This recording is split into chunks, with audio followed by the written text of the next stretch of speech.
Okay, it looks like we are live. Hey everybody, Laura Hey Susic. everybody. This is Leslie Dinkins. For those of you that watched her video earlier this week about her son Joe, we were overwhelmed with the response, wouldn't you say? Yes, very much so. Leslie told her story about her son Joe, who is his twin, and he's this. She has Jocelyn and Joe, her twins, and Joe has autism. And so we did an interview a couple weeks ago, and we did about a 5-minute video that aired on What's It Feel Like. But how many conversations have you had, would you say, since then? Oh, a tremendous amount. Overwhelming on one end, of course, warming, heartfelt. So much that so many are afraid of or not knowledgeable about. Which way to go, how to do this, how to react to that, how do I get help with this? What did you do when this happened? It's so many concerns. And it's not to say that I'm an expert. I think because of 16 years ago when Joe was born, it was 1 in 150. Today it's about 1 in 30 boys on the boy side, and that's on the spectrum. So it's very close-knit. There's a lot more diagnosis being out there, and a lot of the parents that I spoke to, their children are 10 and younger. I'll say between the ages 10, 12 and younger, where I've already gone through those cycles or phases of life, I guess you want to call it. But there's a tremendous an amount of questioning of what to do, how to handle this, how did I accept this, how did I even accept the diagnosis? And let's start with that. Remember what the doctor told you, because we didn't include this in the video, about what they noticed about Joe when he was 11 months old that gave you the benefit of having that early diagnosis. The muscle tone. Some children have too much muscle tone. Some, on the other hand, have not enough. And at that time frame, he was around 9 months. They were just able to see. Luckily, we had a really knowledgeable podiatrist, and we were able to see. Well, he was able to see, should I say, what to look for and things of that nature. So and what specifically about his foot was turned? His foot was turned in, and typically when you hold a baby up on your lap, they stand up. Joe would go limp. Just the sensation of something touching his feet.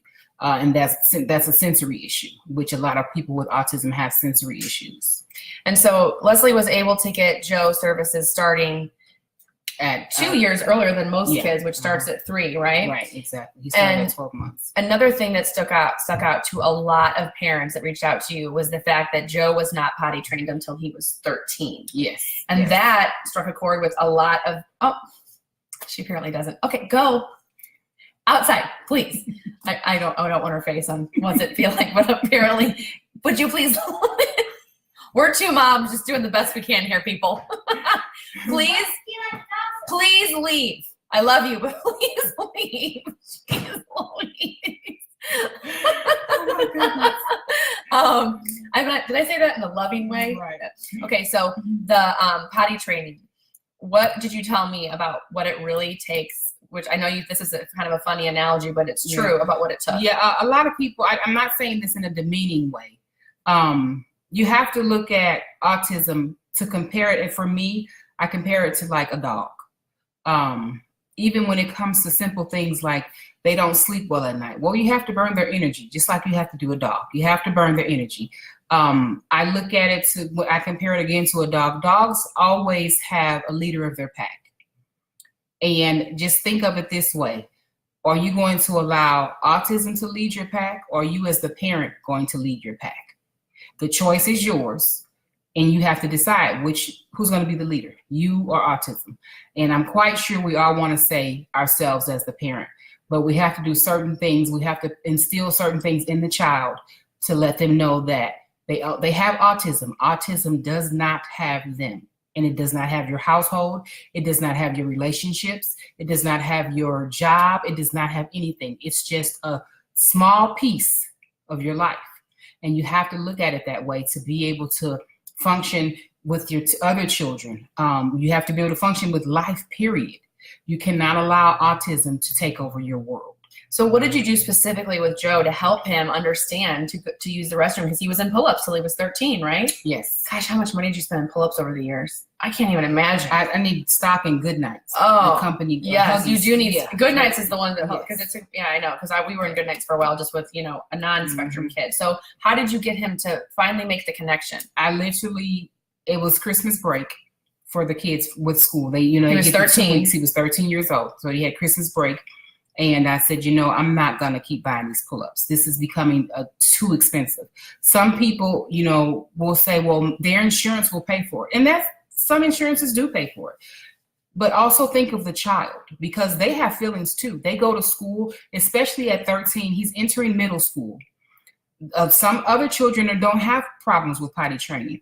Just because they have autism or even another child with autism can still make fun of this child that's wearing pull-ups.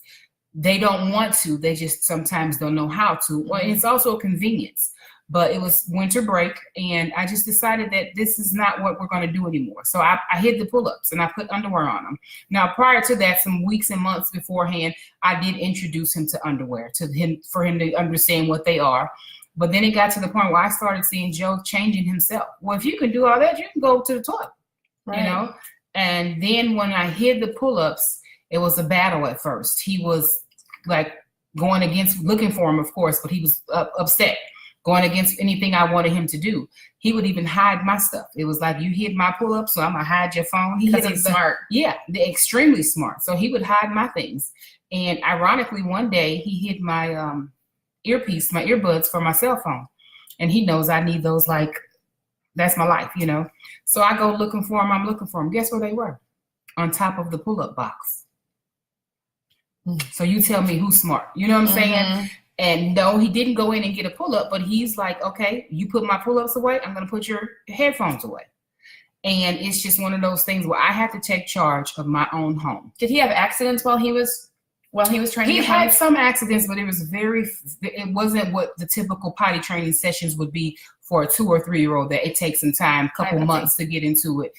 It clicked, it registered. So it let me know that I was the one that was delaying him. He was ready. But so did he use, did he have a bowel movement pretty easily in the toilet? Yeah, but it was the same thing as if you train your typical 3-year-old. The number 2 is later on. Okay. But the actual urination and everything, it was no problem. Bedwetting probably 2 to 3 times over a month span, and then that went away. And sometimes as parents, we hold off on the things that make us the most nervous, like, when is it time to get them out of their crib? You put them in their crib, or the potty training even for kids, or when to take away their pacifier. I mean, it's the same. So much of it, our own limitations are our own limitations we're putting on ourselves because we don't have the energy to face what it might take, right? And so you have to treat a child with autism the same way you would treat any child and say, it's time. It's time to do this. We're going to go. Let's talk about how many people have said to you that they don't take their kids on the spectrum outside. Oh my gosh. You're causing them more harm than not. You take your typical child outside. Why won't you take him outside? You're allowing autism to take over your life. And people say, well, we can't go to the grocery store. Joe go to the grocery store. He pushed the buggy. He put the bags in the car. He put the food on the scanner. He does all that. Now, don't get me wrong. It's not a perfect scene. He may laugh at the lady. He may make loud noises. He may twirl in circles. But you can twirl 2 times to every time you put a loaf of bread on the counter, and you twirl some more. And while you twirling, you put the whatever on the counter. Right. Joe has gotten to the point where he literally knows where things are in the grocery store. Of course, he knows where the candy aisle's at. Right. All of them up front, But I also tell Joe, if we go in this store and you act appropriate, you will get a snack. I make him work for something, look forward to something. No typical kid, expect a husband. What husband likes to go to the grocery store? And all of them have autism. They probably do know this too. They live somewhere on the spectrum. You have to give them guidelines. Exactly right. But it's the same thing. You have to, give them something to look forward to even go to the grocery store. It's just something that's not desirable. We don't, as a mom, we don't want to go, but we have to, But you have to imply those same things that you would put into the typical child, the typical person, because he is a typical person. He just has autism. But it does not have him. Okay.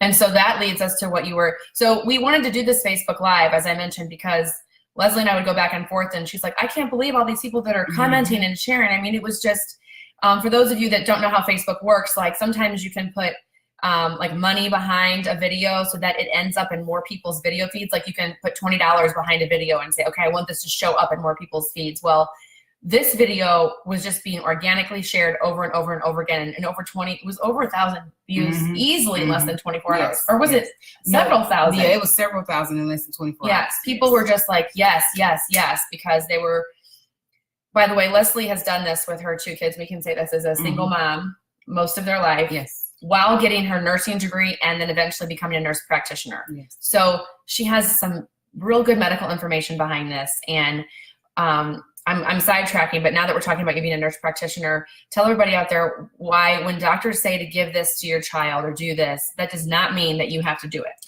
I always believe in, and I can't say it enough, whether it be a parent with a child with autism or a regular person just going through an illness, you are your best advocate. Think about it. You go into the doctor's office and you tell us your symptoms. Then we leave the room, go click on a computer, probably Google, and figure out all of the symptoms that you told us, and we come up with a diagnosis. And then we come up with, this is the medication that we'll try first. Remember back when you're first diagnosed with high blood pressure, we're gonna try this first. Meaning we don't know for certain. It may not work for you, but based off of what you told us, this is what works best for you. It's the same thing with autism.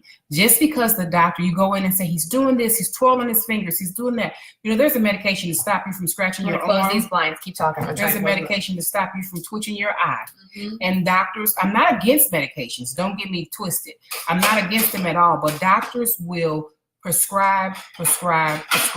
And you always have to remember to do your own research. Look up the medications, look up the side effects. Sometimes the side effects outweigh the good effects. And you have to deal with the dry mouth, the weight gain. A lot of children with autism are overweight. Of course, obesity is a huge problem in the United States. We're just adding fuel to that fire. And we don't necessarily have to. Again, I'm not saying that every child does not need medications, but look at other things first. Sometimes a lot of the medications are to control behaviors. How about the mother controls her behaviors? She just said it. You know, I hate to go there, but I'm a realist before I'm anything. And this parent, any parent, and I'm here to help. I'm not here to down and shame anybody or judge anybody, because I was once that parent too, where Joe crawled on my lap every day. I didn't let anybody touch him. I didn't let anybody do anything. But then one day my mom said, you know what? What about this little girl over here? Number one. Number two, you're going to allow him he's going to be 16 crawling on your lap. Right. You know, you can't do that. You have to let the world introduce him to the world, just like you let your daughter do it.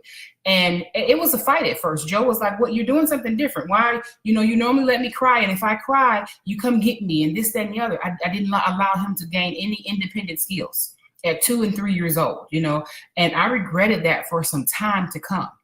And I always play back in my head, had I done this sooner, would he have done this sooner? Yeah. But you cannot allow the behaviors. Just like your typical child, if they were to go to school and get in trouble, or even at home, if they tantrum out, you instantly, as the parent, you go in and you discipline that child. You do the same thing with the child with autism. You do the same exact thing. And I will add this, you might have to do it just a little harder, a little more tougher, because they are so clever. You said to me, when she came over, she said, if Joe would have come with me to your house, he would have been looking everywhere. He would have been, you know, putting his pens and the pencils, and then he might have taken this pen and written on the wall. But as soon as he saw me that he wrote on that wall, he gonna lick his finger and try to erase that off the wall, because he know this mama bear don't play. And they're smart enough to know they can learn. Yes. Kids on autism are so smart. Just because Joe's nonverbal. Exactly. Just because you're nonverbal does not mean you have no words. It just means that we can't communicate like we're doing right now. They can say some things. They can do a lot more than people even give them. And they are smart enough to know that the next person does not think I can do this and do that. So they take all of that in, and as soon as you turn your back, they do just the opposite of what you said. I have so many parents calling me, telling me, I want to go to church. I want to take my children to a birthday party. And I said, well, why can't you? Well, he'll do this. He'll get up and do this behavior and do this behavior. Well, who's the mother? Number one. And then again, are you going to allow autism to be the leader of your pack, or are you going to lead your pack? You have to remember that. I would like Leslie to raise my children, first and foremost. My sister's on here and she says you're an amazing mom, advocate, and woman. And Betsy, our Thank you. junior high and high school friend, is watching too. And Hi, she Betsy. said she tries to have the same expectations in class. And I think that what was so amazing about you and that really resonated with you in that video, Leslie, is not only your honesty, but your ability to say, and people were typing it when they were sharing it, he's your tour guide. Yes. And this is your journey, and he's your tour guide. Yes. And some of you out there that are on What's It Feel Like may not be faith-filled, and that's okay. And we're not asking to try and convert anyone, but your faith has played a pretty major crucial role. Major role. And yeah, no offense to anybody that's not on that faith-driven path. That's okay. That's okay. But I'm gonna all I can say is I pray that you get on there, because there is nothing like, if you don't have faith, you don't have anything.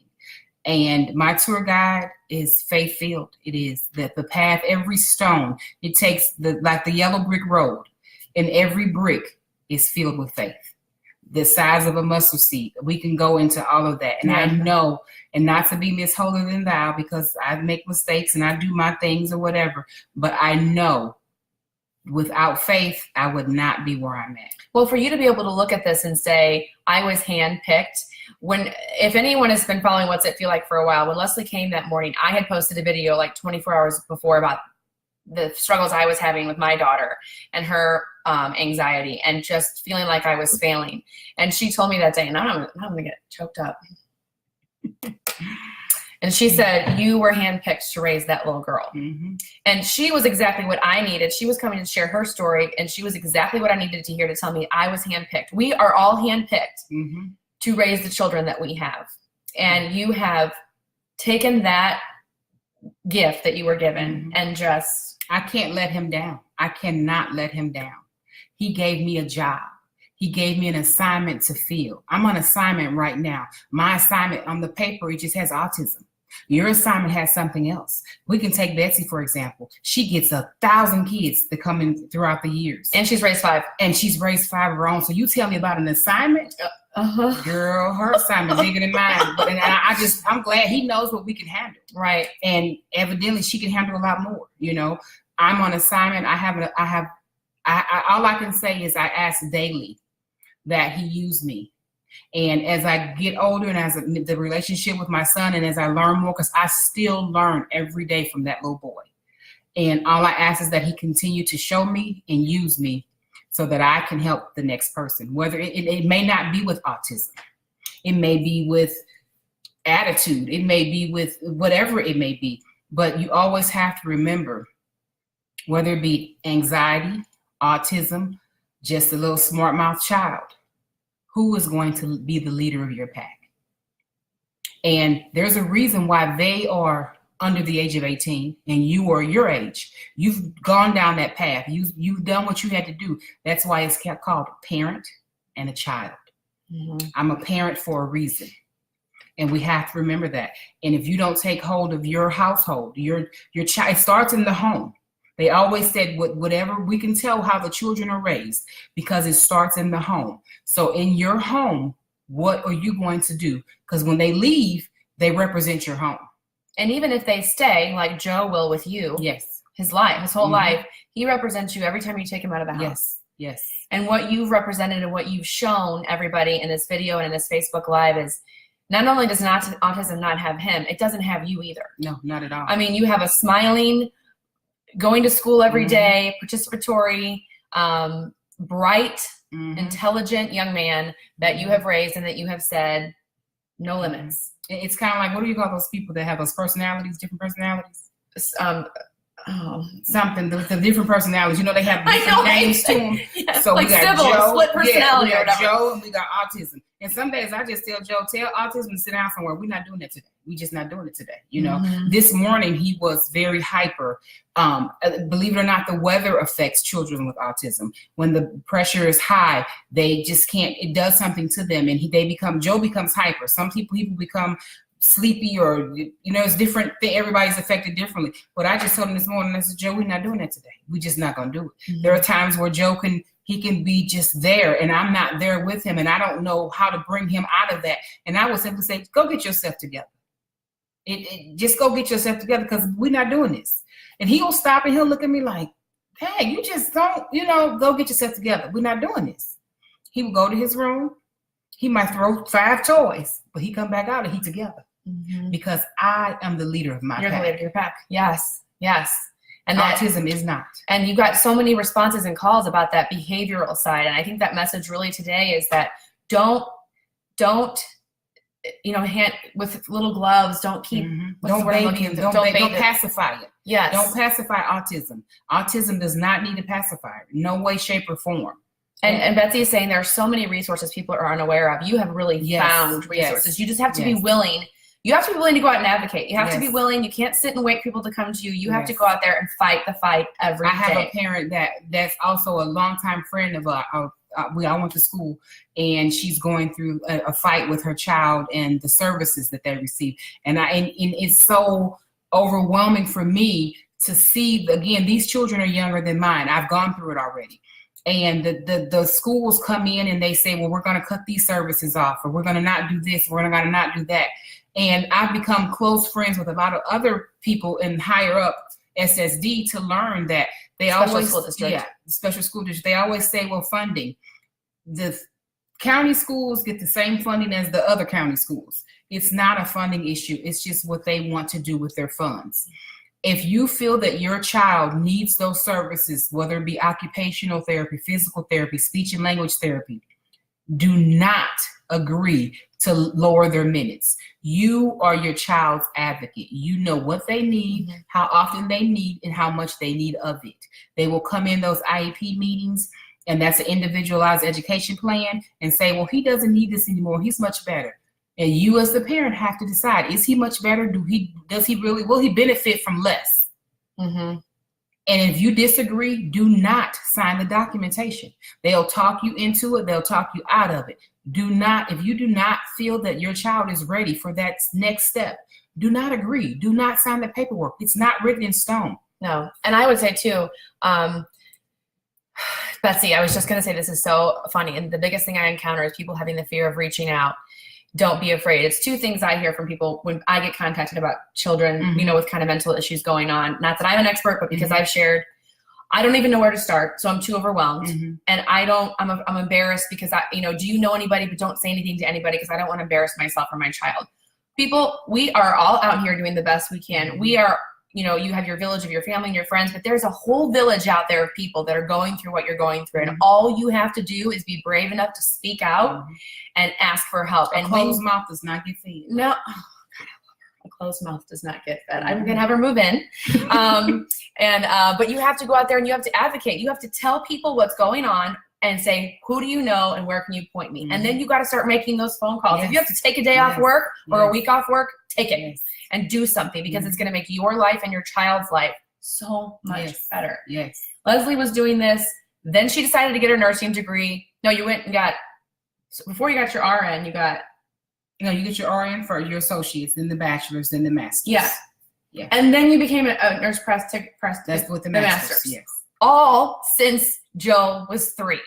So someone knows what she's talking about. She's kind of a badass. And she's really knows how to research and knows how to advocate. So if you don't know how to research, find someone that does, right? Yes. Find a friend, find somebody. If you think of how do I stop behaviors, Google is amazing. Google, so is YouTube. And then it will link you to so much that you didn't even think was out there. And you have to take the time though. You have to be willing to put the time in. There's not a pill to fix this. There's not a quick fix to anything. Of course, if there was a quick fix, we would all be okay. But again, remember, this is your assignment. You were handpicked to take care of that special needs child. Or you're going to get an F or you're going to get an A. I'm getting an A because I'm going to the upper room. I love you. Leslie and I have been blessed to know each other since 7th grade. Yes. And this woman was a no-nonsense woman when we were kids. And she has been that way ever since. And I am so honored and glad that you came here I appreciate it. to share your story about Joe. And I wouldn't have known about Joe had she not been so vocal about him on Facebook and always shared their stories and been at the autism walks. And when I asked her to do it, she's like, of course, I'd love to come do it. And that's not easy to even get on camera and say that your son wasn't potty trained, or that autism sucks sometimes, or that you worry about whether you're giving your other child enough attention. But you're doing an amazing job, and you have touched so many people, and this will keep getting shared, this Facebook Live, because so many people were so much. Oh, Betsy says she was trouble. Betsy went to junior high and high school with us too. If you guys know anybody that could benefit from this, even if it's not on autism, but about parenting and being strong and being resourceful, say that leader of the pack thing again. Are you going to allow, I'm not going to even say autism, you're going to allow the disability, because it's a different ability. It's not a disability. It's a different capability.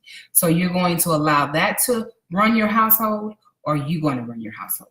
Yeah. Who's going to be the leader of your pack? And I say today, we are going to be the leader of our packs. So Leslie's moving in with her 2 kids. I'm just going to let her go ahead and take control. Joe's going to write on these walls now. Joe's going to write on the walls, and I don't care, because my kids are going to be amazing.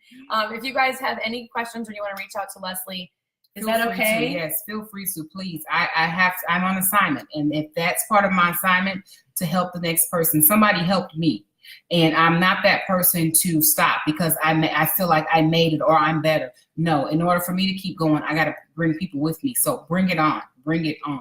Okay, she's Leslie Dinkins. You see how it's spelled there. You can find her. You can message her on Facebook. I love you. I love you more, girl. And she brought my daughter slime when she walked in today and just made her day. I would say I can stand here with you. Maybe we should do a weekly Facebook Live with Laura and Leslie. Yeah, Laura and Leslie, Let's just do it. Let's just do it. We'll give you some inspirational stuff you can go through. Betsy said, "Preach it, girl." Okay. Thank you all for watching. Share this with other people, and be the leader of your pack from this point forward. Okay. I appreciate you guys. Bye. We're gonna end this. My mouse.